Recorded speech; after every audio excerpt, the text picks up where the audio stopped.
I'm Emily Kumler, and this is Empowered Health.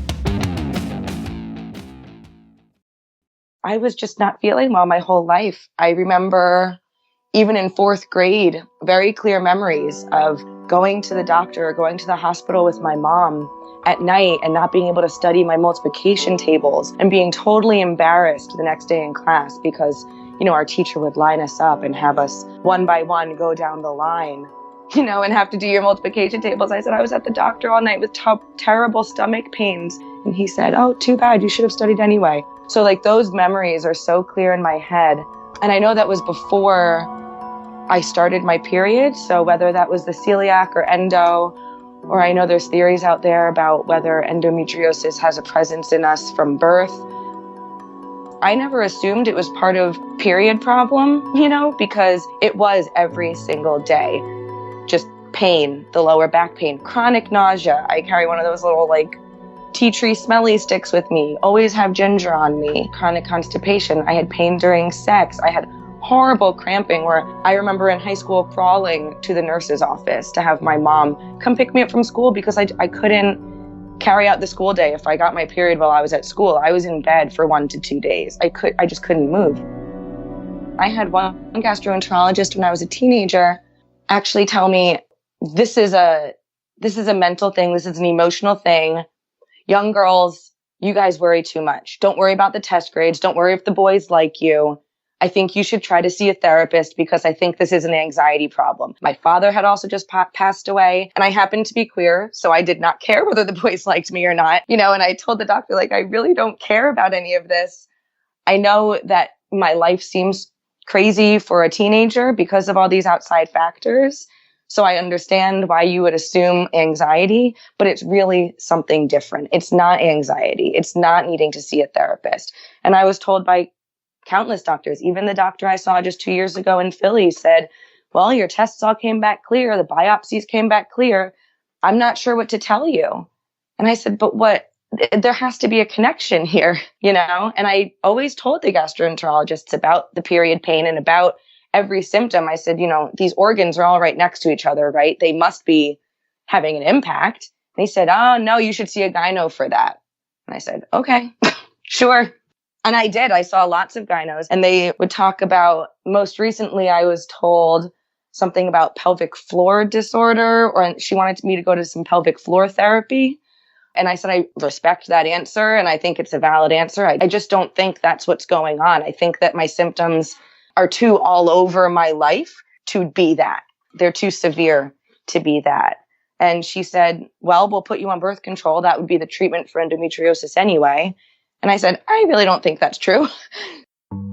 That was ALEA PIERRO, who has spent more than half of her life, she's 33, suffering from debilitating chronic pain. She had a hunch a while ago that she had endometriosis, which is a disorder where you have endometrial tissue, which is basically the tissue that lines your uterus, in other parts of her body. Endometriosis is something where we really don't actually know. There are two different schools of thought on what it is, what the root cause is. Some people think that you are born with this tissue that's all over. It can be as high up as your chest cavity. Some people think that it is like a backwash that happens when you have your period. Not all of the blood goes out of your vaginal canal. Some of it gets sort of sent up, and then it becomes sticky and there are adhesions. It's really interesting that basically the root cause of this problem is not known, and then women come in complaining of the symptoms of the problem, and they're told that it's in their head or that it's normal. One of the experts that we're going to speak with is going to point out that this is the only time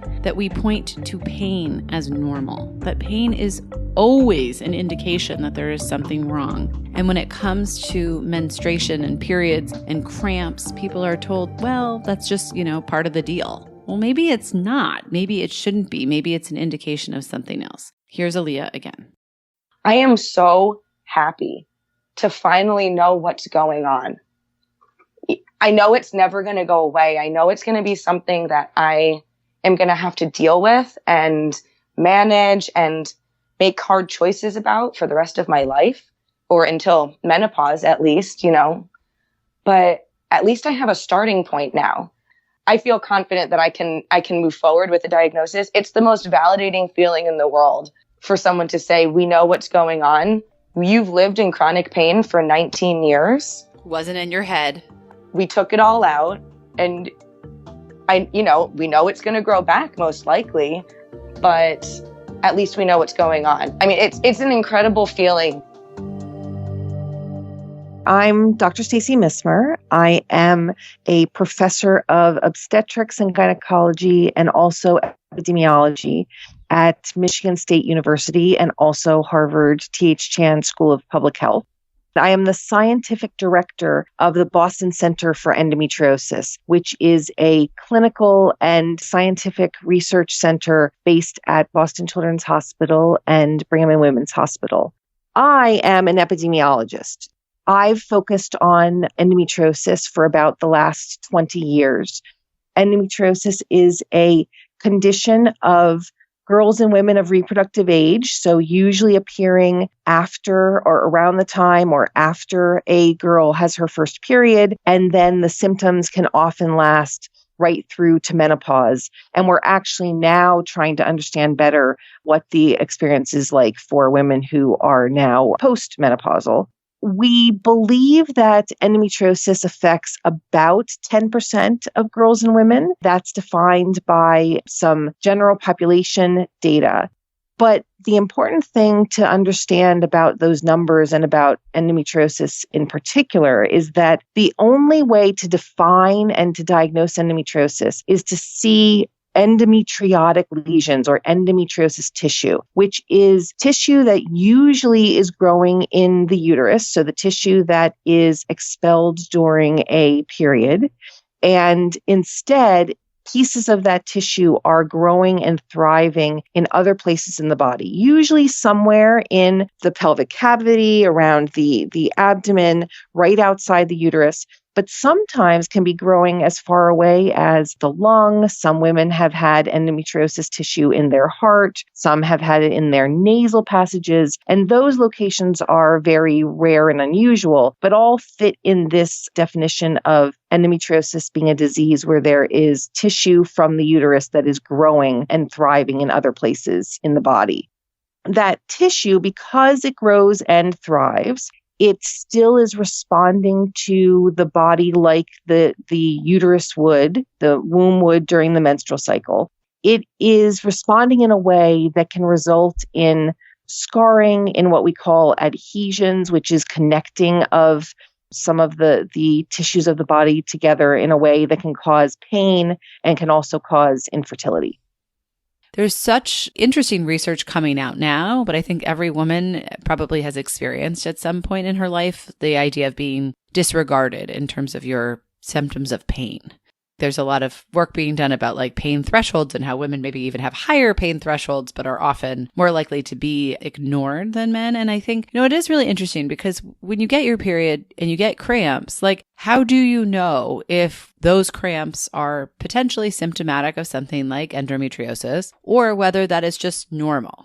Like how do you talk to people about that in a way where they're able to make some differentiations? So pelvic pain and particularly cramps are probably the most important issue for us to be discussing for adolescent health right now. Menstrual pain, cramps with your period, is actually the only kind of pain that we have decided is normal. Mm-hmm. Pain is an indication that something's happening in the body that needs attention. But with menstrual cramps, there is an expectation that many girls and women will have cramps, and this is just part of the process of being female.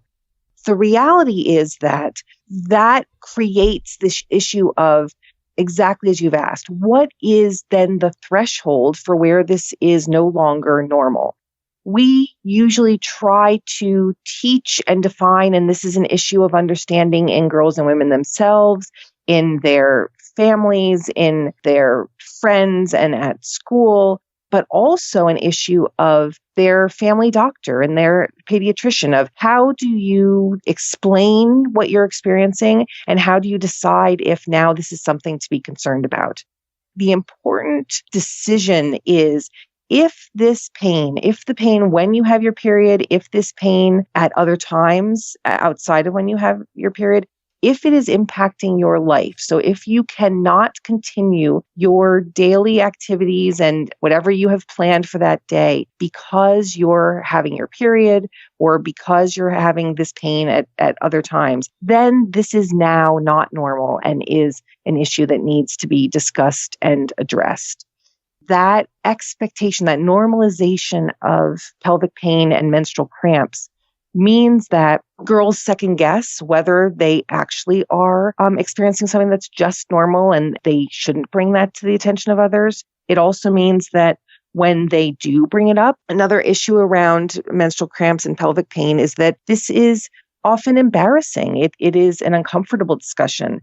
We know that girls and young women are much more comfortable telling people that they're suffering from migraines than pelvic pain, even if their pelvic pain is having a huge impact on their lives.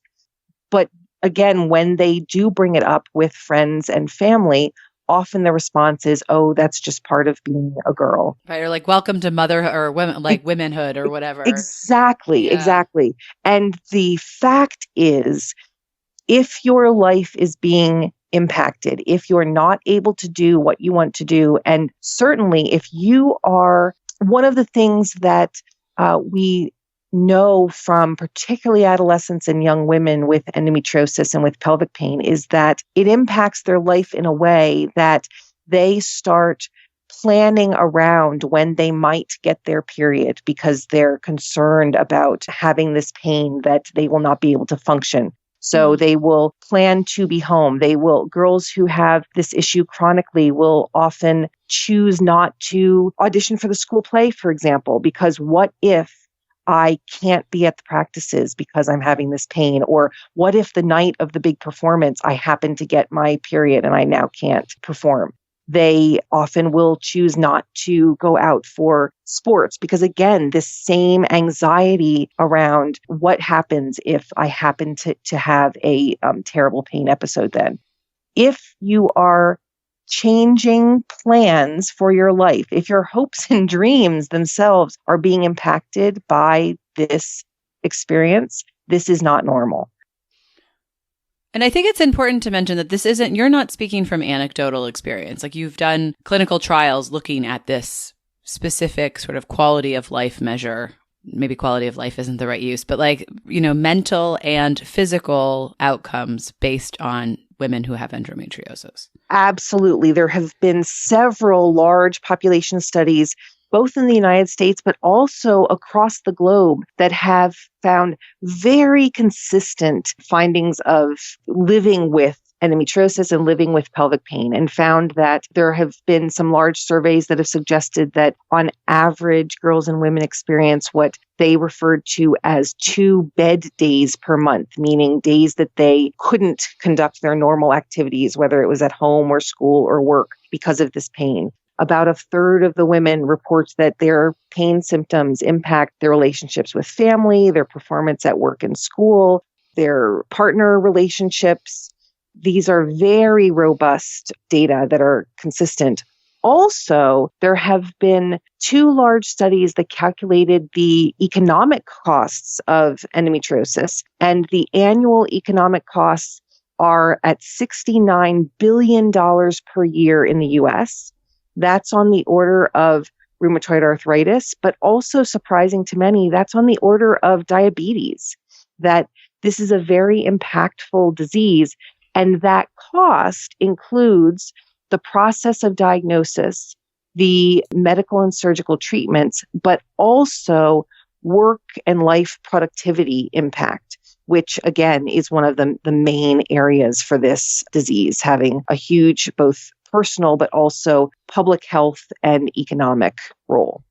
I think it's really important that the way that you have sort of explained that is talking about women missing out on these things or planning to not be a part of something, withholding of things that might be joyful or that might promote future education or work advancement. I mean, that's like very important to me to emphasize, because I think so often we think, and I can remember being in school and like somebody would say like, oh, I have awful cramps, I need to go home. I mean, everybody thought that she was making it up, right? And like, exactly. She's trying to get out of gym, right? Or she just went right. Right. Totally. Like, I don't want to swim. I don't want to go to school. I didn't do my homework. Like, what? That is not what is happening here.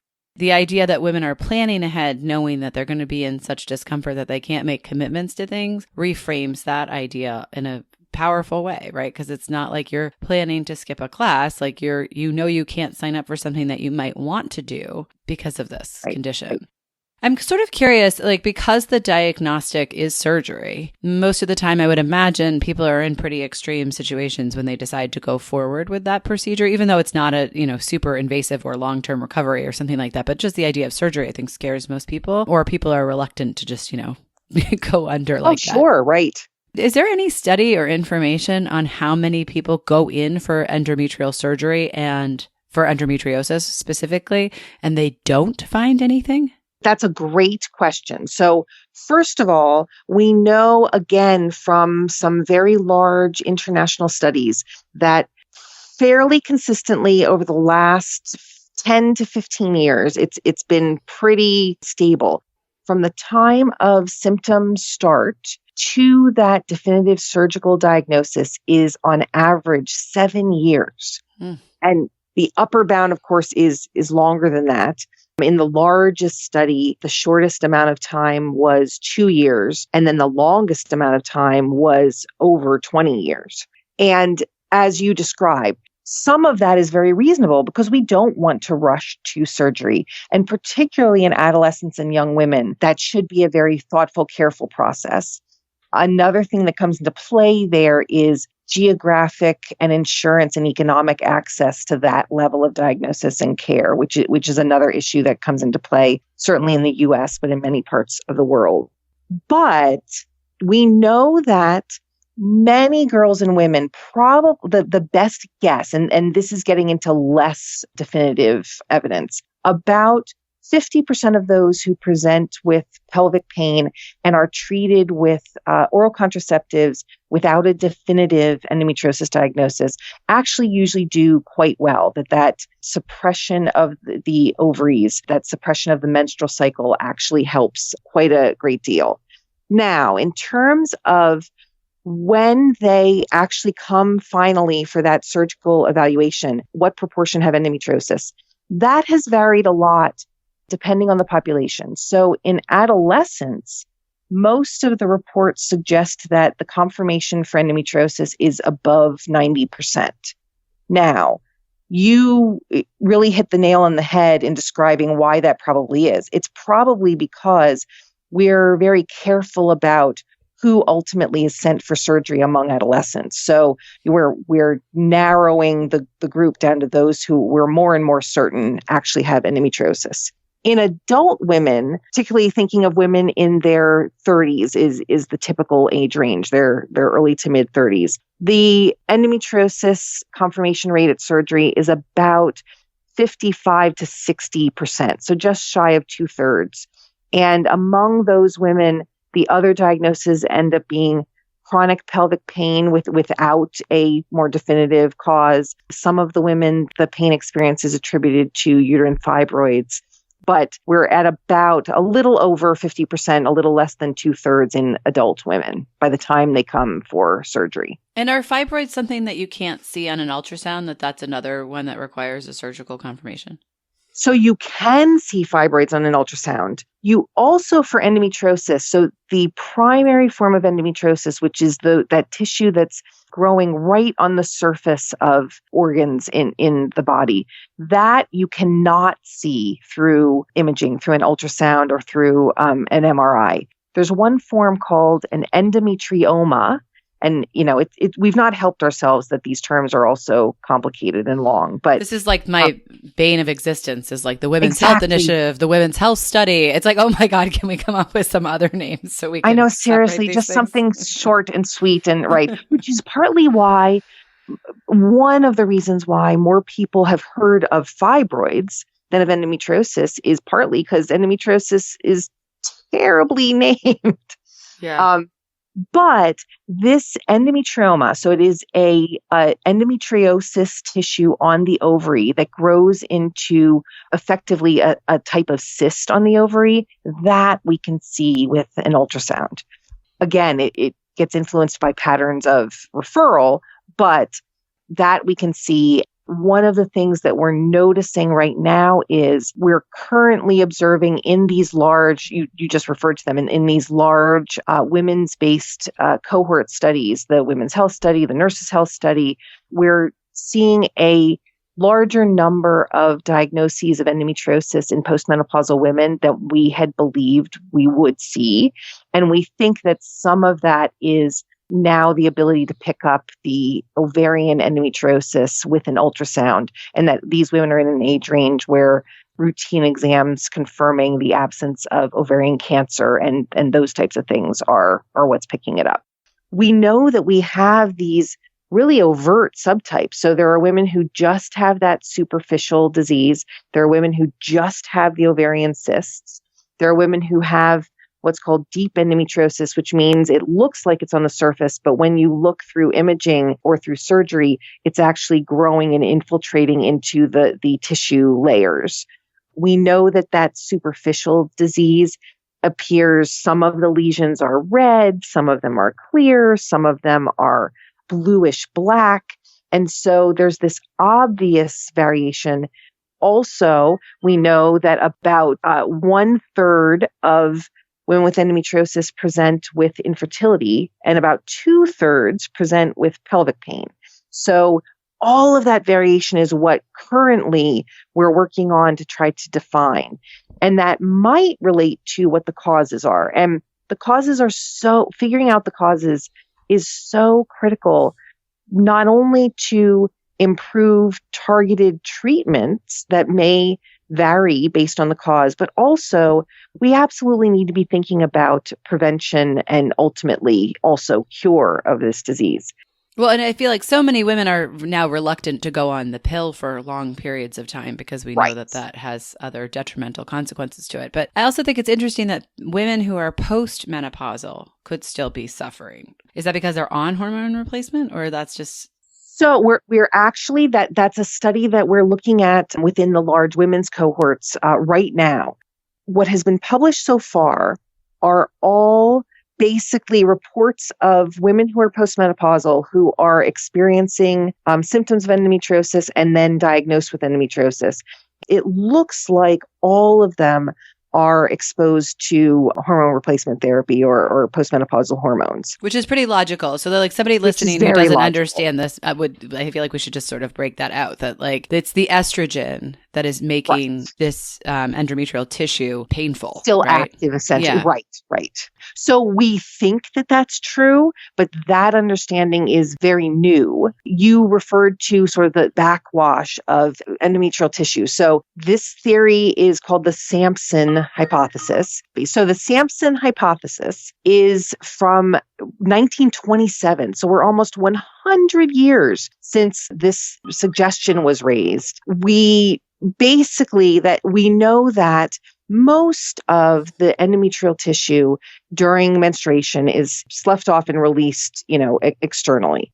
Small fragments, small pieces of that tissue moves as this backwash, moves in what they call a retrograde fashion up through the fallopian tubes into the peritoneal cavity. But that happens for probably all women. The data are that it's been observed in 96% of women, but it probably means that we all have that experience. And exactly as you said, then there has to be a difference between, there's some women who probably have a larger volume. So for example, girls with a Mullerian anomaly, so anatomic differences in their reproductive organs, girls with what's called cervical stenosis, which means that the cervix is more rigid and would be obstructing some of the flow of the menstrual fluid. We know that they are at higher risk. We also believe that there's essentially a working together of the hormonal system and also immune function. So we know that women with endometriosis have a chronic heightened inflammation state, that immune response is less effective in women with endometriosis. We also have emerging data that women with endometriosis have a higher risk of some of the autoimmune diseases like rheumatoid arthritis and lupus. And so it all may indicate this multi-factor influence on why this tissue can implant and thrive and grow. And there's also hypotheses around to thrive and grow, they need to have blood vessels grow and they need to have nerves grow. And so experts around vascular biology and experts around the nervous system and neurology are all being drawn to attention to this field, which has been one of the issues, because again, where endometriosis hasn't been a big topic despite its prevalence and impact, and also has received very small amounts of funding from the federal government. Endometriosis doesn't have philanthropic foundations funding it. And so pulling all of this expertise from many, many different fields is really what's critical at this point in time. And the more recent attention is improving that, but that's one of the things that needs to be leapt forward. Will you talk to me a little bit about how this has changed over time? I mean, I feel like it's on our radar much more now than it was when I was a kid. I'm 42. In my lifetime, I feel like it's come into the purview more, but I wonder whether, like, it's sort of hard to measure the incidences of, when people are diagnosing it more. But I'm just sort of curious if there are other, like, whether it's, obesity, metabolic relation. I mean, we know that there's a lot to do with the metabolism and inflammation. So if that's a stressor of some kind, are there trends over time that you can talk a little bit about? We have seen an increase in attention, and we've seen a shift of the age of diagnosis to being slightly earlier, but we've not seen these dramatic shifts that suggest that something's happening very different at the population level. It really, as you explained, seems to be more of knowledge and access to care that's picking up on accurate diagnoses of those who otherwise might not have been diagnosed. The obesity relationship is actually really fascinating for endometriosis, because one of the few very consistent risk factors to be found is that actually for endometriosis, leaner women are at higher risk. It's an unusual pattern, and it's true for premenopausal breast cancer is associated with leaner women, while post-menopausal breast cancer is associated more with obesity. We know that endometrial cancer is associated with obesity. Certainly diabetes and heart disease are associated with obesity. But for endometriosis, it's more prevalent in lean women. And we've done quite a few studies trying to look at some of the biomarker differences between lean and obese women with endometriosis, between women with and without endometriosis, and it's still unclear why that pattern is appearing, but it's a very consistent pattern. Dr. Missmer's work is so important because it is twofold, right? It's looking at the scientific process of endometriosis spreading, how to diagnose it, the different kinds of endometriosis, which we haven't really talked too much about, but there's sort of like cancer. There's different types. Some of it will go into the tissue. Some of it will be more superficial. But partly because we don't diagnose this with any imaging, it's all sort of up to the surgeons who go in and try to remove it to then sort of try to identify it. But the other part feels just as important to me, this idea that when women or adolescents go in to their doctors and they say they're in pain, or they start planning their schedule around when they're going to have their period, for God's sakes, take them seriously. This is it's such a theme, I feel like, on this podcast, and it makes me so angry because it's like, again and again, we hear women are basically sick and they're being just shoved aside. And it's like, enough is enough. I feel like the assumption should always be, if somebody says they're in pain, you believe them until you have further information to not believe them. The assumption should not be that they're making it up. And I feel like the consequences for this are serious, whether it's missing school, the extracurricular activities that she mentioned. I mean, that's, heartbreaking. Maybe it's not tragic, but over time, women have reported to us how they've lost their jobs, how their marriages have ended, how they feel like they can't be themselves anymore. And we're going to hear how women suffer from inflammation more when they have endometriosis, which puts them at risk for all kinds of other problems. I mean, obviously, I'm feeling revved up about this. And in part, it's because we heard from so many women.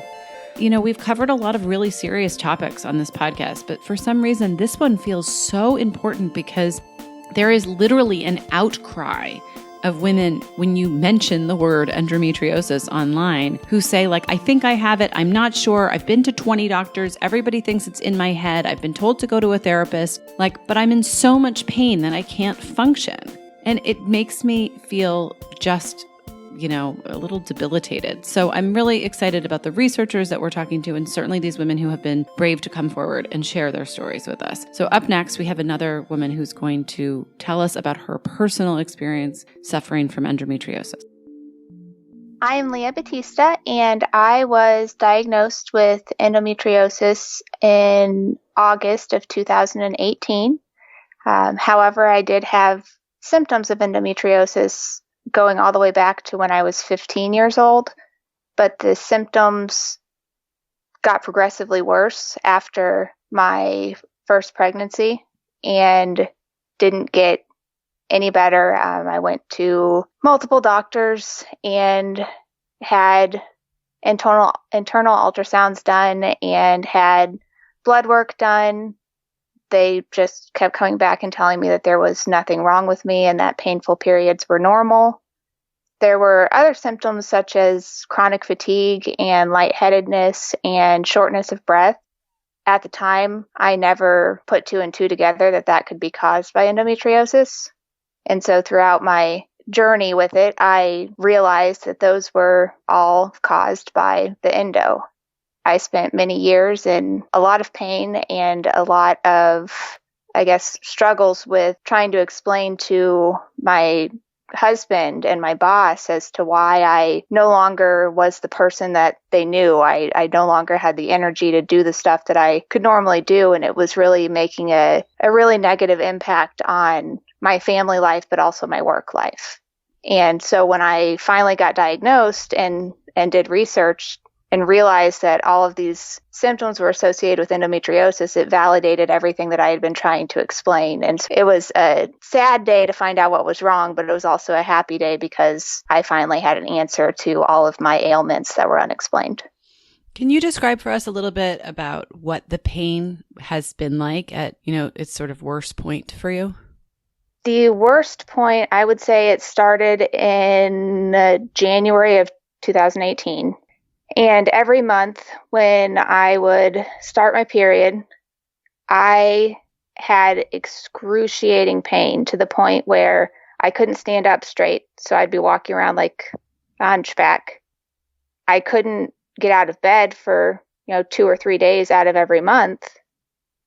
And I struggled to do simple things, like even just getting up and going and sitting at my computer to work was painful.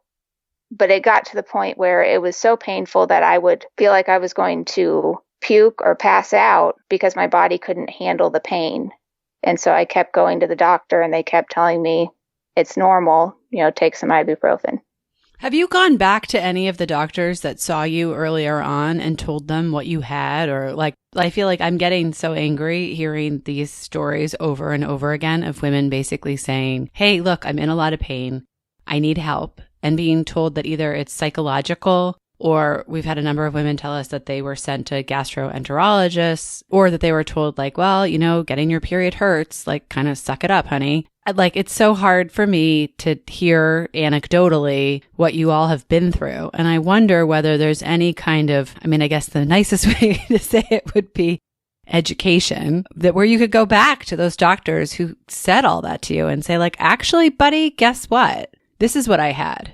So I did go back to one doctor, and it wasn't one that I had seen a bunch of times and told, I had this pain. It was actually the admitting physician when I went to the emergency room in September for abdominal pain. The emergency room actually ended up telling me that I had cancer and then sent me to another hospital because it was a small town ER that I was at. So they sent me to the cancer unit in the next town over. And luckily I got there and the gynecon on staff said, I don't think that you have cancer. Why did they think you had cancer?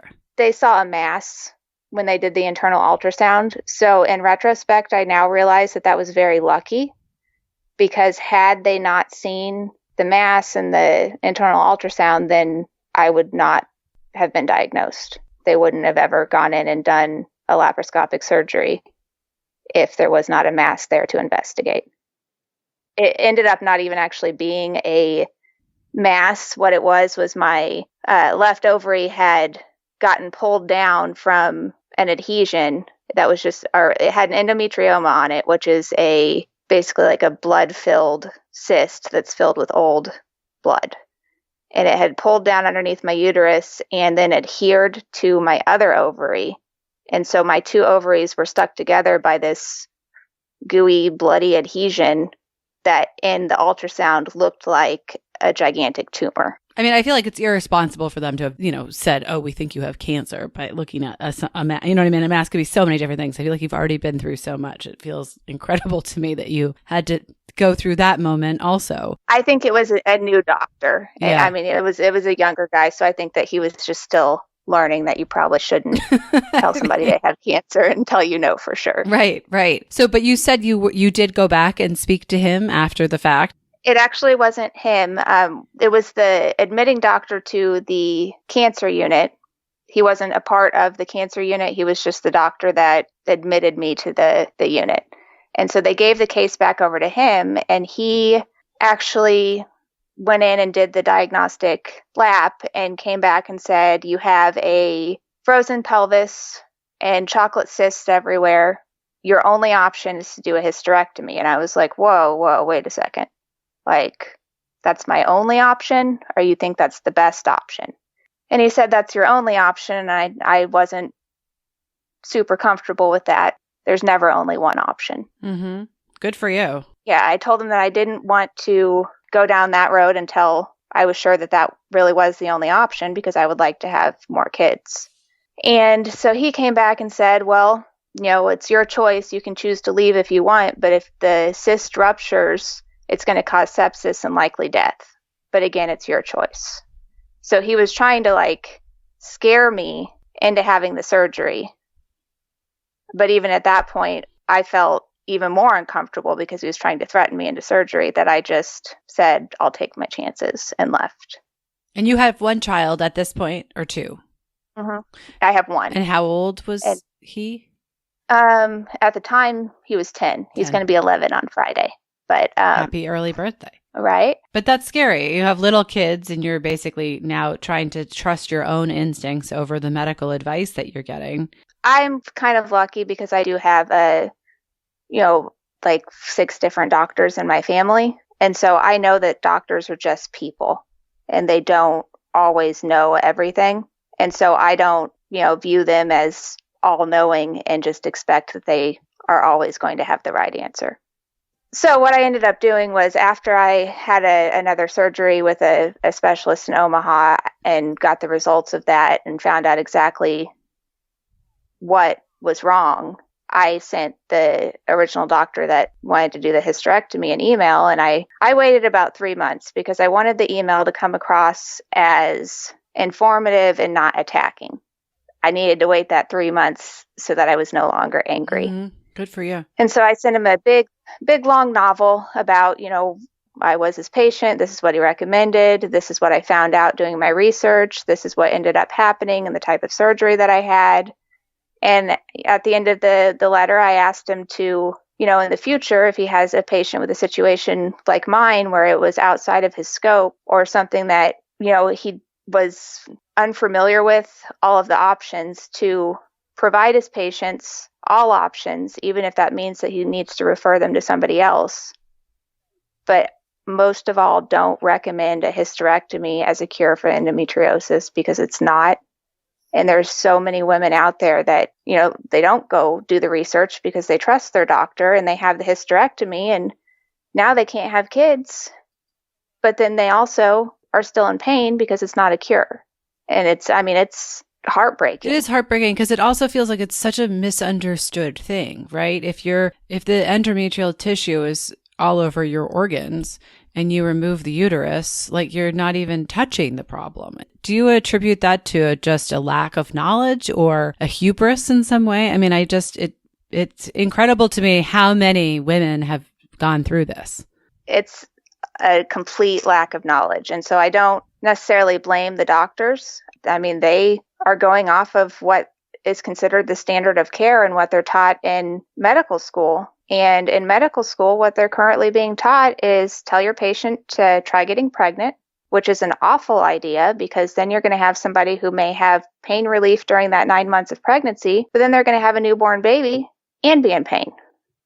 And their problem's not solved. They just now have more responsibilities. And so how are you feeling now?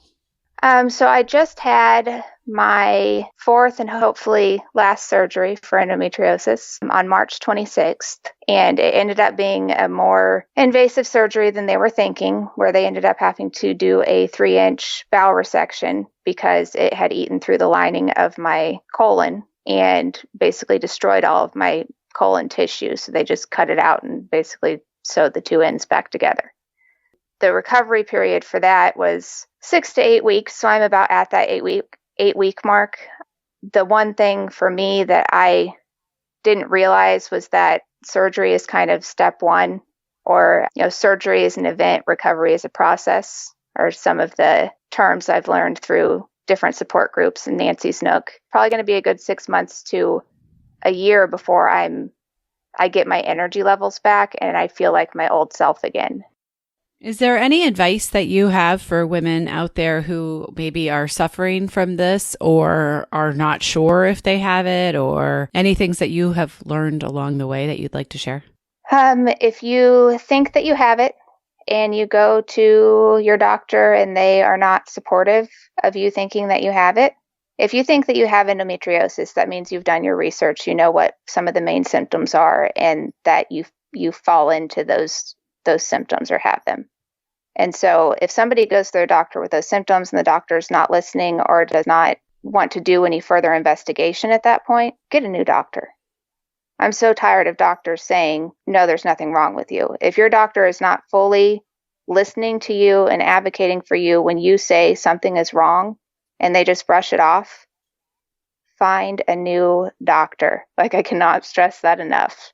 And I went through about 7 or 8 different doctors and still hadn't found a good one by the time I ended up in the emergency room. So, I mean, I literally got lucky by having the mass that I did. I would also say that even if you're scared of having surgery or you don't feel like you have the finances to have the surgery, that you should try and do anything in your power to figure it out, even if it's going to cause credit card debt, or it's going to cause you to have, a payment plan that you have to set up and pay it off over time. Because waiting and taking, Lupron or Orilissa to mask the symptoms is not going to benefit you in the long run. And likely it will cause worse side effects that are lifelong side effects if you take those drugs and then you're still not going to be cured. Why take a risky drug for a Band-Aid fix that doesn't fix anything? And do your research so that you can go to the doctor and you can advocate for yourself. Like I said earlier, doctors don't know everything, and you need to go in there with the knowledge to be able to ask the questions you need to ask. Request the tests you want to have done, or request the diagnostic lap if that's what if you really feel like you've got endometriosis. At least do the laparoscopic procedure. They don't necessarily, if that doctor, you don't feel like they're skilled enough to do the excision surgery, or they're only offering to do the ablation surgery, but you don't have the option to go to a specialist at the time, at least do the diagnostic lab and find out. It's worth it to know than to just sit there and wonder and guess and take medication that may or may not help. What were some of the online resources that you found to be credible and helpful while you were, sort of doing your own detective work? So I was at a major loss on who to contact or what to do, because there really just wasn't a whole bunch of information out there. And so when I got a second opinion and the doctor prescribed Lupron, it was like the greatest thing ever. I was like, I'm going to take this Lupron pill. It's going to, get rid of the endometriosis or at least shrink it enough to where they can do the surgery and all is going to be great. But my gut instinct was telling me to research the Lupron. So I actually found a Lupron victim Facebook page, and I had mentioned in my post on there asking, saying this is what I was told. Can anybody give me any insight? And somebody came back and said, you need to join Nancy's Nook Facebook page. And so I joined Nancy's Nook Facebook page and found that not only is it a plethora of information, but it is hundreds of thousands of women that were in the exact same place as me. So I no longer felt alone.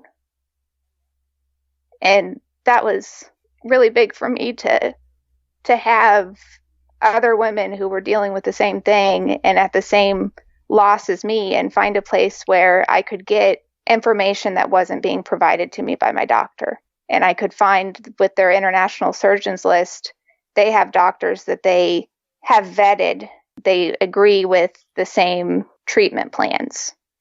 And these doctors, there's not very many of them. You're looking at about, I think, 60 or 70 in the United States. And so if you take that 60 or 70 doctors in the United States with the number of women who have endometriosis, even if they worked every day of the year, they wouldn't be able to help everyone. There's just not enough doctors out there. Leah was so great to talk to because I feel like she really does her due diligence and gets into all this stuff. Researches doctors in a way that I applaud tremendously and advocates for herself. But she points out a really serious problem, which is that there just aren't enough doctors who do this incision surgery well. And when I say well, I mean most surgeons, the majority of surgeons, it would seem, in this country who do this surgery tell patients when they do the surgery that it will regrow, that they'll have to have the surgery again, and that they'll probably also have to be on medication. And it turns out that's not actually true. The next source that we're going to talk to, who is maybe the most sought after surgeon in the country, basically explains to us that if a surgeon says that to you, it probably means that they're not doing their job properly, because when he does it, he has a very low rate of people having to come back and have the surgery again. He also makes the point, which I'm going to overemphasize, that if somebody tells you that you need to have a hysterectomy because you have endometriosis, you need to find another doctor. That the endometriosis that's causing you pain is likely not in your uterus and maybe not even on your ovaries. And if it is on your ovaries, it's also probably all through your abdomen. So you need to go in and talk to somebody who actually understands this disease. My name is Dr. Ken Sinervo. I am the medical director of the Center for Endometriosis Care in Atlanta, Georgia. I've been involved with treating endometriosis for approximately 20 years. We have a tertiary referral center that specializes in the laparoscopic treatment of endometriosis and treatment of other pain conditions. Because we're a tertiary referral center, we get patients from all over the country and approximately 60 other countries as well. So talk to me a little bit about that experience. Are you doing something that is fundamentally different than what is happening in other places? I think one of the things that's important for us to bring up in this section of the conversation is really how women are often treated with hysterectomies, and that might not actually be a necessary procedure, and that's not what you're doing. Well, absolutely. The percentage of our patients who need a hysterectomy because of their severity of their endometriosis is actually very small. It's probably only about 3% of the patients that we treat. The great majority of those patients were able to completely restore the anatomy to normal, remove all of the endometriosis, and really that's the key to the success. Most doctors don't actually remove the endometriosis. We've been believers in something that's called laparoscopic excision of endometriosis. And my original partner, Dr. Robert Albee, he was the one who trained over 30 years ago with one of the pioneers, Dr. David Redwine. He was a firm believer that this was the most effective way to treat endometriosis.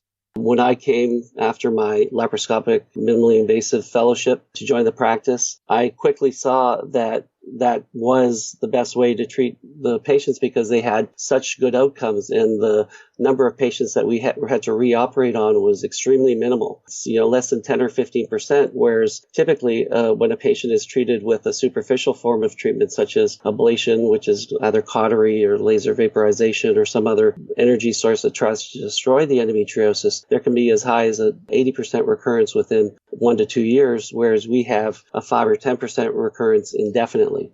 So that's a huge difference in terms of the success of the procedure. and the number of patients that you have to reoperate on.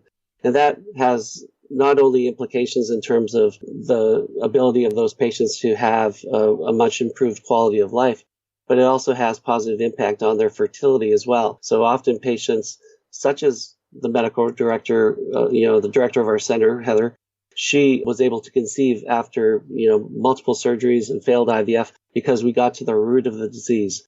And we know that until the disease is completely removed, it's going to continue to have all these inflammatory mediators that are interfering with interfering with conception and also interfering with the ability to lead a normal life. In respect to hysterectomy, one of the biggest problems is a misunderstanding that happened approximately 20 years ago when a study came out in 1996 that said, well, when a patient's having a hysterectomy for endometriosis, if we leave the ovaries in, as many as 60% of those patients are going to have a recurrence of their pain. So what that led to was basically a kind of a movement forward to basically perform surgical castration on those women when they underwent a hysterectomy. And even though they underwent removal of their ovaries as well, as many as 10% of those patients would still have pain, which basically gets back to the whole principle of why all those women were having pain, as many as 60% of them after hysterectomy. That 60% is very close to that 60 to 80% of recurrence of pain that we see when the disease is just treated superficially. And we know that when the disease is treated with excision, the recurrence rate is less than 5 or 10%, and most of those patients can go on and avoid a hysterectomy. And there are a subset of patients who also have another condition called adenomyosis, which is a condition in which the tissue that makes up the lining of the uterus is growing into the muscle layer of the uterus, and that can cause pelvic pain as well. And is that only diagnosed through the surgery itself, or is there another way to diagnose that? Well, that can be diagnosed with surgery, but it can also be diagnosed with MRI or ultrasound. But really the most important way to determine whether a woman has it is by listening to her history. There's a lot of symptoms that do overlap with endometriosis, but a lot of women with adenomyosis have heavy, clotty, crampy periods, almost insufferable back pain, painful in their course that causes pain for up to a few days afterwards, almost a pelvic pressure that never goes away, and they have kind of almost menstrual-like cramping throughout the whole cycle. Because of that group of patients may ultimately need a hysterectomy, but that makes up 20 or 30% of the patients with endo. So the great majority of those patients can still go on to have, normal reproductive lives and avoid a hysterectomy for the most part. Was that a cow? Sorry, that was Chewbacca. That was my ringtone. Amazing. That's better. I was like, is he on a farm? What is going on? I feel like just to get back to the procedure itself, can you explain a little bit about where do you cut into? What are you looking around? I know one of the things that I was surprised by in researching and interviewing people for this episode has been that women can sometimes suffer from endometriosis as high up as the chest cavity, and that lung collapse is something that can happen to women. When you're going in and you're sort of basically exploring for the first time because the imaging isn't sophisticated enough to pick this stuff up, how do you sort of look around and not disrupt things in the process? And, if you can sort of talk a little bit about what the surgery involves. Well, the most important part is recognizing all the different forms of endometriosis that can be present. The average gynecologist misses a lot of the very subtle disease because they don't specifically know what to look for. We did a study approximately 15 years ago that looked at what areas looked typical of endo and the percentage that came back positive on pathology. And then we looked at areas that looked atypical, not quite normal, but not quite meeting the criteria of endo. And about half of those areas came back positive for endo. So we learned very early on that, yes, remove all the areas that look consistent with endometriosis, but you also have to remove the areas that look a little bit atypical as well. And by doing that, we're going to increase our overall yield by another 25%. So if we weren't doing that, as many as a third of our patients would be coming back. But because we do that extra step and recognize all these subtle areas, we're much more able to remove all the disease. So that's like a visual, something is looking atypical. Exactly. And you have to look very, very closely at those surfaces to identify the subtle areas. In terms of how we cut out the disease, we use a CO2 laser or a carbon dioxide laser as a cutting tool. And the reason we use that is we feel that it has very good effects on the tissue. It doesn't cause a lot of damage from the areas that you're actually touching the tissue with the laser. Whereas other forms of energy have spread of energy away from those areas, so you can injure other organs like the ureter or the bladder or the bowel because of the spread of the energy that those energy sources use. And so we feel that it has very good tissue effects. The energy doesn't spread away from there. We can use it over all the different structures in the pelvis and in the upper abdomen with minimal risk of injury when it's used properly. And then what we do is we basically make an incision around any area that looks consistent with endometriosis. Once we have that incision around it, then we grab one of the edges and we totally undermine it. And we can see as we're cutting that tissue out that we've gotten the full depth of the disease, because we can see the features in there that may still be consistent with endometriosis that tell us that we have to go deeper. And by careful and meticulous dissection that way, we can ensure that we're removing the full depth of the disease. The first thing that we do when we get in there is we do basically what's called an exploratory laparoscopy. So we're assessing all the different areas in the pelvis. We're also assessing all the areas outside of the pelvis that'll commonly have endometriosis, such as the first couple feet of the small bowel before it joins the large bowel, the appendix, the first part of the large bowel called the cecum. Then we'll look up by the diaphragm and the liver, and then we'll swing across to the other side to look at the other side of the liver and the stomach. That way we can assess the whole abdominal cavity. If a patient has a lot of disease or a lot of symptoms that are suggestive of diaphragmatic endometriosis, you can't see the whole diaphragm just from the belly button incision. So what we do in those patients is we also put a port, basically a little tube through which we can look at the area behind the diaphragm, and we use what's called a 30-degree scope. So instead of looking straight in front of us, the angle of the camera looks down 30 degrees from the area it's pointed. And that way we can see around the backside of the diaphragm as well, so that we can make sure we're not missing any of the disease that can be there. And I think for people listening, it's important to mention that this is this is not like a big incision that you're creating across the abdomen. It's just like you mentioned the belly button. But I think a lot of people don't know that there are these tools that literally go in like a wire almost, yes. Right? And then you can control remotely where it moves and how it moves, so it's minimally disruptive to the area. Exactly. So what we do is minimally invasive gynecologic surgery. So there's an incision at the belly button, which is about a centimeter in length. And then there's a couple of other incisions throughout the abdomen, depending on where we're working, that are about 5 or 8 millimeters in size. There are some micro laparoscopy instruments that can also be used that basically use 3 millimeter instruments. So the port is about 4 millimeters in that case. So this way we can do all the surgery through these small ports. I personally do all my surgery the traditional laparoscopic way, where I'm actually controlling the camera, and the port that the camera has hooked up to it also has a laser beam going through that scope. And so wherever I'm pointing the camera is where my laser beam will be pointed as well. And then when I want to activate the laser, I step on a foot pedal, and that'll turn it on, and I can make my cutting motion with that.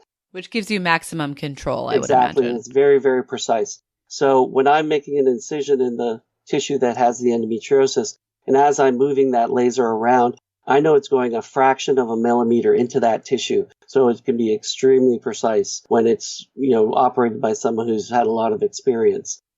What a lot of doctors realize is even for the worst cases of endometriosis, these are doctors who specialize in gynecology, is that almost all cases of endometriosis, even the most severe that anyone will ever encounter, can be managed laparoscopically. I've done over 5,000 laparoscopic surgeries for endometriosis, and I've opened up 3 patients. And the reason I had to open up 2 of those 3 patients were because of the severity of the adhesions from all the other laparotomies or large incisions that they had from the other treatments of their endo. Meaning like scar tissue. Exactly. So basically, the bowel was completely stuck to the abdominal wall, and I just had no space to work in. And those are the only situations that I've really had to open up a patient. If I can get in there, we can almost always remove all the disease that's present and have a very low likelihood of recurrence of that disease. Do you have any recommendations for people in terms of finding a surgeon? Or, I mean, I think there is such a range of knowledge about endometriosis out there that I feel like one of the things I'd really love to do for people listening is to give them some takeaway questions to ask their, local expert to sort of see if that's the right person for them to go to. Because as you have made the point, and certainly the other women that we have talked to who have experienced this have echoed, oftentimes people go to many different providers, or they have to go have many different kinds of treatments done before they find somebody who's actually effective. That sort of buyer beware market is scary, right? And can be overwhelming. Based on both the experience that you have knowing how to do this very well, but also the experience you have had of having lots of women come to you who have had this procedure or other procedures done before, are there things that they wish they had known kind of ahead of time? Oh, absolutely. One of the main ways that a lot of doctors use to treat endometriosis is medically, okay? And when you treat the patient medically with endo, all you're basically trying to do is you're trying to suppress the symptoms that they have. And that would be like putting somebody on the pill. Exactly. About 50 to 60% of patients who have endo may get some improvement by being on birth control. But the birth control does not prevent the progression of the disease. So the disease will continue to grow even while you're on it. And then when you do come off it, say when you're trying to conceive, your disease may have been much, much worse than it would have been had you had a laparoscopy and excision of your endometriosis earlier on. They often recommend other medications as well, which are potentially even more devastating in terms of some of the side effects that they have. What would be an example of those? There's something called Lupron or other GnRH agonists, which basically put a woman into menopause. And they can have deleterious, side effects in terms of hot flashes and night sweats, but they can also affect bone density. And I really feel that no teen should ever be put on anything like Lupron because that's when the bones are kind of maxing out on the density that they're going to have for the rest of their life. And if you put someone on a medication like that, you can completely interfere in the maximum bone density that they have. And they may be set up for osteoporosis very, very early age. That sounds awful. I can't imagine. I mean, like the reason for doing that would be because of the endometriosis. Exactly. And unfortunately, they may have failed a surgical treatment, ablation, and then the doctor reflexively puts them on something stronger to try to minimize their pain. A lot of the time, they're well-intentioned, but at the same time, they don't realize some of the severe deleterious effects that they may be putting their patients through. Another thing that some patients can have, although it's not as common, but even if it's 1% or 2%, some can have joint pain that never goes away, almost like a severe arthritis, and others can have memory loss that never improves. So it's not a completely benign drug. I'm very averse to placing patients on it. There's a newer drug that's come out, which is called Orlissa or Elagolix. And it's basically a oral form that is very similar to in terms of the effects that Lupron has.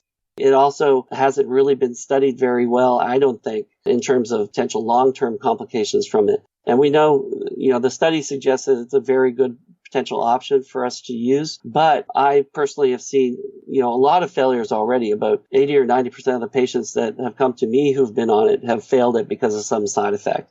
So I'm not sure if it's going to actually pan out to be as great an option as some of the literature would suggest. I personally haven't used it myself, but again, I've had a lot of patients who have failed it already, and it's only been out for about a year. Other things to specifically ask your doctor is how they treat endometriosis surgically. Do they excise the disease, or do they cauterize or vaporize the disease? That's very important because instead of a 5 or 10% recurrence rate, it can be as high as 80%. Cauterizing would be the worst of that. Cauterizing and laser vaporization are going to be the two worst that have the highest likelihood of failure. Other things that you want to know is, well, what if I have endometriosis on my bowel? Is that something that you're able to deal with? Do you have a general surgeon that you work with? Have you ever had to do a bowel resection in someone? What if it's involving my bladder or the ureters? Are you able to treat those areas as well? If you have chest pain or a lot of diaphragmatic or rib cage pain, would you be able to treat that disease as well? What percentage of patients do you have to open up in terms of trying to remove all the disease that's there? As you know, mine is less than 1 in several thousand. If someone's saying as high as 10%, that might be a bit of a red flag as well. And these are all rates that doctors should know. I mean, I think patients often feel very overwhelmed going into a doctor's office and saying, like, what is your rate of recurrence? But it is a fair question to ask of any surgeon, Absolutely. Right? That goes towards the success that they have surgically, and then that goes towards what is the likelihood that they're going to be putting me on these other medications. And then sometimes what these doctors will do is they'll do a surgery and then they'll recommend one of these other medical treatments on top of it, which to me suggests that they've got very poor faith in the ability that they've been able to excise all the disease. We almost never put a patient on a suppressive medication afterwards, except for possibly birth control when we've done some work on their ovaries. And the only reason we do that is to allow the ovary to heal for about 3 months. And then after that, they can either come off the medication, or if they want to try to minimize the likelihood of having more cysts in that ovary or managing their bleeding or things like that, they can stay on the medication. But we don't routinely place our patients on a long-term suppression. And despite that, we still have extremely good results.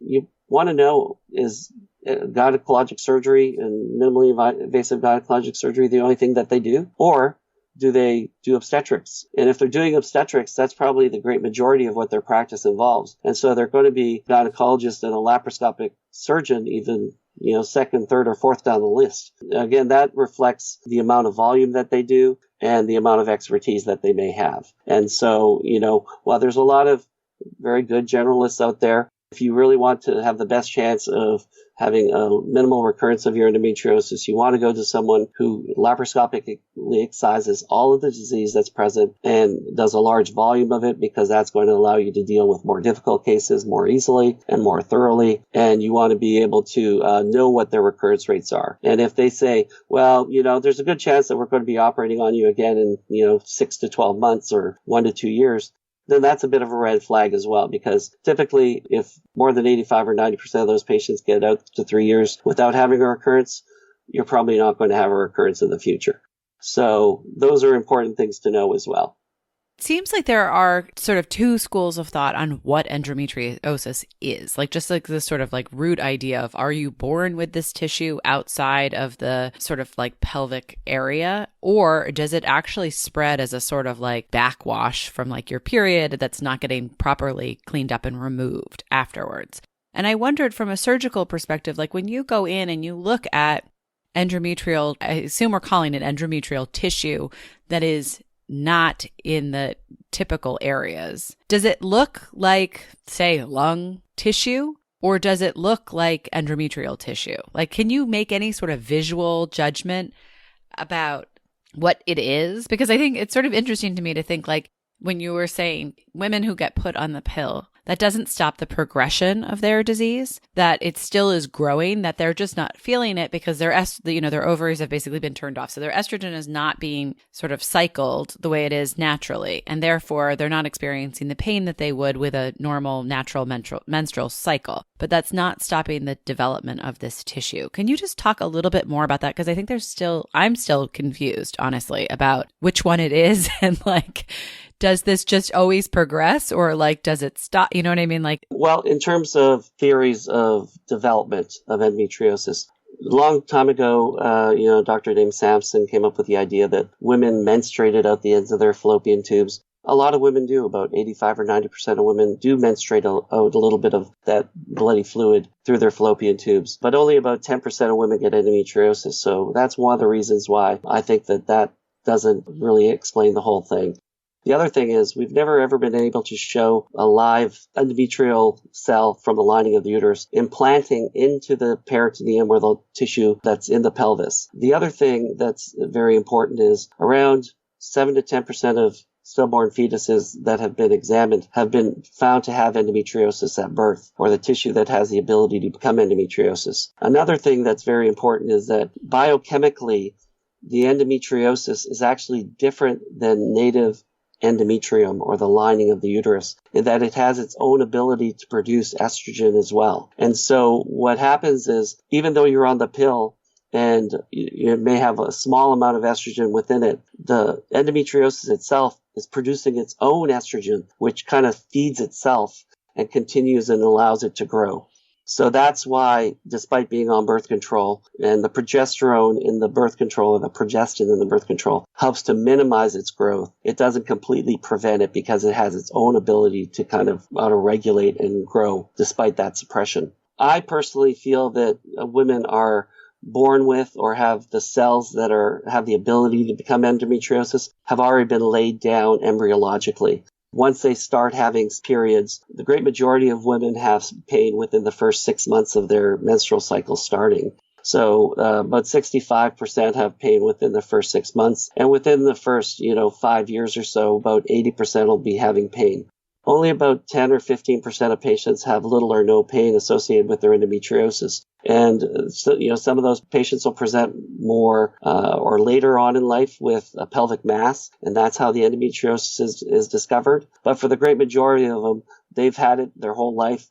As soon as they start menstruating, the disease becomes active. But the good thing there is that if you recognize the disease and recognize it early, and that's another problem. It takes about 10 or 12 years for most women to get the diagnosis of endometriosis, although they've mentioned it to their doctors and they've seen 10 other specialists or 10 doctors on average before they've finally gotten the diagnosis. If we can make that diagnosis earlier, say a couple of years, we'll be able to prevent a lot of the more advanced disease, and we'll also be able to prevent the recurrences as well, because if more of those women are being treated with excision of their disease, they're going to have a much lower likelihood of recurrence.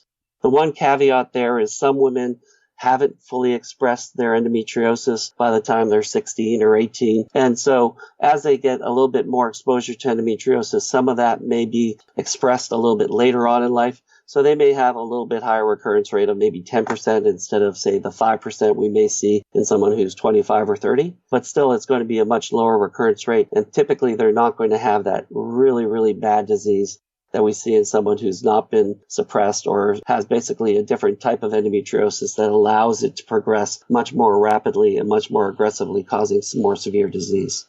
This is sort of an offshoot, but I had heard that men can also have symptoms like this that may be endometriosis, even though they don't have a uterus. Are there cases of men having endometriosis?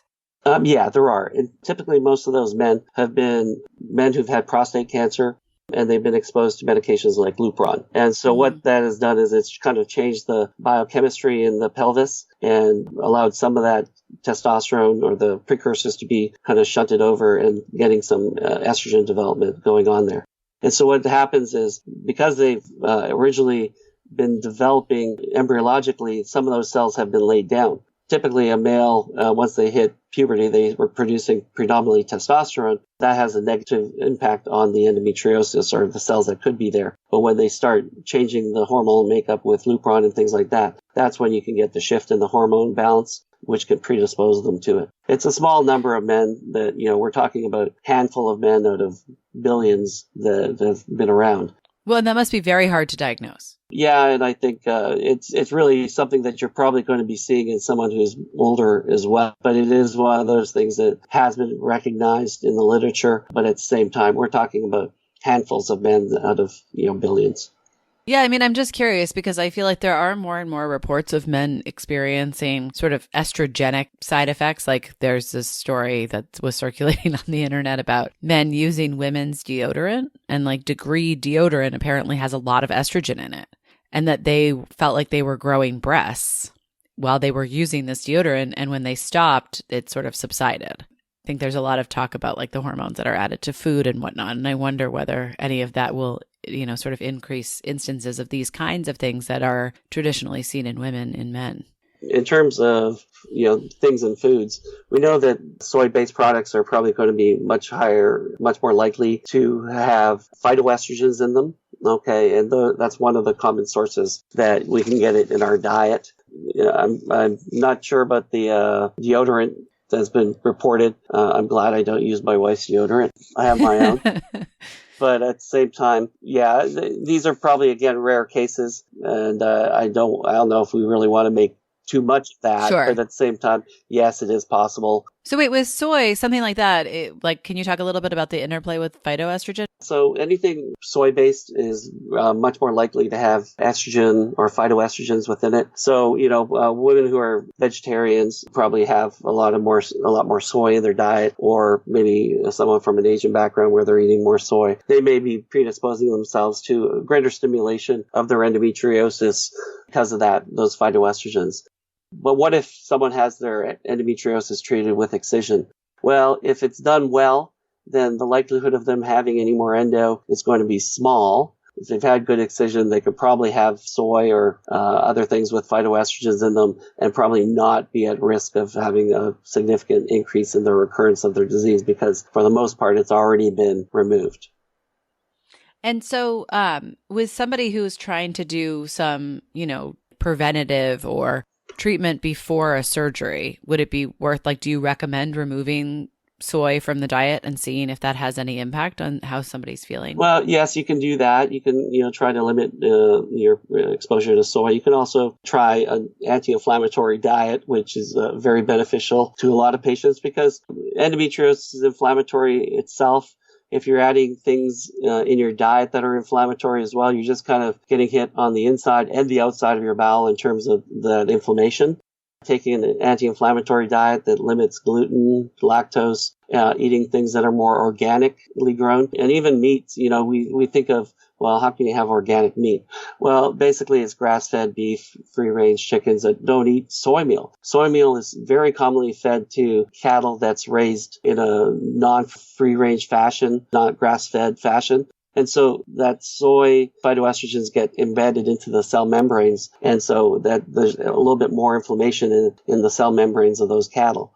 And then the last thing I wanted to touch on was when women go through menopause, if they're on any kind of hormone replacement, that can also stimulate this kind of endometriosis. So women who might think well, I just have to make it to menopause. It's well, it sort of depends again at that point. If somebody is not on any hormone replacement, though, you will see the disease subside as it would sort of pre-puberty, right? Again, not necessarily so, okay? And the reason for that, if we remember, we talked about the studies that looked at when women had hysterectomies and they had their ovaries removed. 10% of those women continued to have pain, whether or not they were on hormone replacement therapy. Yes, some of those patients, when they go into menopause, maybe the great majority of them may have improvement in their symptoms, but some of them will continue to have, persistence of their disease, whether or not they're on hormone replacement. And probably being on hormone replacement will definitely increase the likelihood of persistence in their pain. I put my patients, whoever have to have both ovaries removed, and that's the minority of my patients. The great majority of them, I want to try to keep their ovaries, because we know of the positive impact that having your ovaries have in terms of cardiac health, bone health, and mental health. All of those are important reasons to keep your ovaries. We try to keep them for the great majority of the time. But in the small percentage that have either had their ovaries removed and come back to remove their endometriosis, or the ones that we treat, we're going to be putting on estrogen replacement therapy right away. Some other doctors will recommend waiting 6 months because they want all the other endo to shrivel up and die away. Well, that's telling me that they're not removing all the endo in the first place. The bottom line is do your research, talk to your surgeon, find out if they've got the skills to treat this endo no matter where it is, what their likelihood of success is, what the likelihood of recurrence is, and do they recommend any post-operative treatments, which again can be a bit of a red flag. As everybody on this episode has emphasized, you have to be your own advocate. And if you don't think that you are getting the medical respect that you deserve, you need to go find somebody else who's going to listen to you. Because it's estimated that 1 in 10 American women suffer from endometriosis. But the truth is that the only way to diagnose this is to have the surgery. So it's far more likely that that's a larger number, basically, right? Because that's only the population of people who have been clinically diagnosed, meaning they have had surgery and it's been confirmed that they have endometrial tissue outside of their uterus. I feel like one of the things that we wanted to do was we wanted to give voice to all of the women who have suffered. And we basically did a shout out and asked people to send us audio introducing themselves and sort of what their experience with endometriosis had been like. And it was heartbreaking to listen to these women. So many people who had been to different doctors, who had suffered infertility, who had not been believed, which then obviously takes a psychological toll on the rest of your life. Feeling like you're in pain and not having anybody listen to you, including like friends and family, husbands, boyfriends, partners, all of that. It has such a huge ripple effect on the rest of your life, on the quality of your life. So I'm just going to give them a couple minutes. I wish we could have included everybody, but this episode would have gone on for hours and hours. So here's just a sample of the women that we heard from. My name is Sarah Trumzalski. I'm 30 years old, and I wasn't able to work because of my endo pain and symptoms for over 6 months and eventually lost my job because no doctors could figure out what was wrong with me. My name is NICOLE. I'm 32 years old. The worst thing that a doctor ever said to me when I went to her begging for help with my symptoms was, "Don't you want to have babies now that you're married?" My name is Brandy Kemp. I am 39 years old. I underwent a partial hysterectomy at the age of 26. I was not told at that time that a partial hysterectomy would not cure endometriosis, and as a result, at the age of 30, I found myself in an extreme amount of pain and ultimately lost my right ovary. My name's MARION Fleming. Even for another woman who gets, their monthly menstrual cramps and that, if they haven't really dealt with endometriosis pain itself, they don't really understand. So when you call in and, I'm not feeling well again, and it starts to become a habit once a month for 2, 3, 4 days, they start to kind of get their back up, right? They start to, okay, now you're just being ridiculous. I remember I had no choice. I had to go in or I was facing being fired. I was there for maybe 15 minutes until I started puking, and then it was, okay, go home. My name's Amanda Adebisi and I'm 42. I wish people knew that it can be pain-free. I've just had stage 3 endometriosis removed after 8 years of infertility. I never knew. Please get checked out. I'm Emily Kumler, and that was Empowered Health. Thanks for joining us. Don't forget to check out our website at empoweredhealthshow.com for all the show notes, links to everything that was mentioned in the episode, as well as a chance to sign up for our newsletter and get some extra fun tidbits. See you next week.